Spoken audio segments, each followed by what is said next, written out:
सोलापुरात श्री संत गजानन महाराज पालखीचं आगमन होताच उपमहापौर ज्ञानेश्वरी देवकर यांच्यासह इतर मान्यवर महिलांनी टाळ मृदुंगाच्या गजरात फुगडी खेळून आनंद व्यक्त केला। श्री संत गजानन महाराज पालखीचे सोलापूर शहरात रविवारी अत्यंत मंगलमय, भक्तिमय आणि उत्साही वातावरणात आगमन झाले। रूपाभवानी चौकात पालखीचे आगमन होताच परिसर गणगण गणात बोते या जयघोषाने आणि टाळ मृदुंगाच्या निनादाने दुमदुमून गेला। यावेळी शिवालय भजनी मंडळाच्या वतीने महिलांनी टाळ मृदुंग वाजवत पारंपरिक फुगडी खेळून श्री संत गजानन महाराजांच्या पालखीचे जल्लोषात स्वागत केले। या मंगलमय सोहळ्यात उपस्थित भाविकांनीही उत्स्फूर्त सहभाग नोंदवत आनंदोत्सव साजरा केला। या प्रसंगी महापौर विनायक कोंड्याल यांच्या पत्नी धनश्री कोंड्याल, उपमहापौर ज्ञानेश्वरी देवकर, भाजप शहराध्यक्षा रोहिणी तडवळकर, नगरसेविका श्रीदेवी फुलारे तसेच महापालिका आयुक्त डॉक्टर सचिन ओंबासे यांच्या पत्नी यांनीही टाळ मृदुंगाच्या गजरात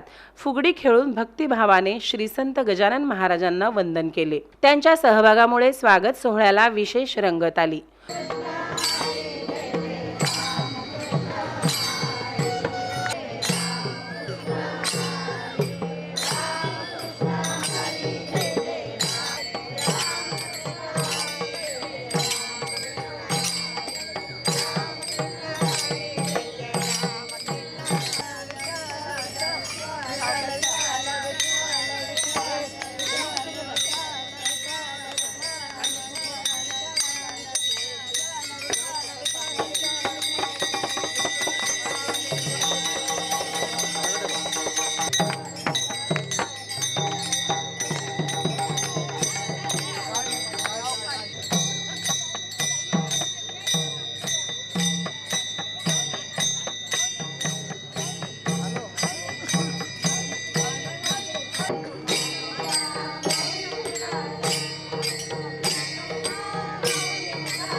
रूपाभवानी चौक परिसर भक्तिमय वातावरणाने भारावून गेला होता। उत्साह, आनंद आणि टाळ मृदुंगाचा निनाद, अभंग, भजन आणि भाविकांचा वाढणारा उत्साह यामुळे पालखी स्वागत सोहळा अविस्मरणीय ठरला।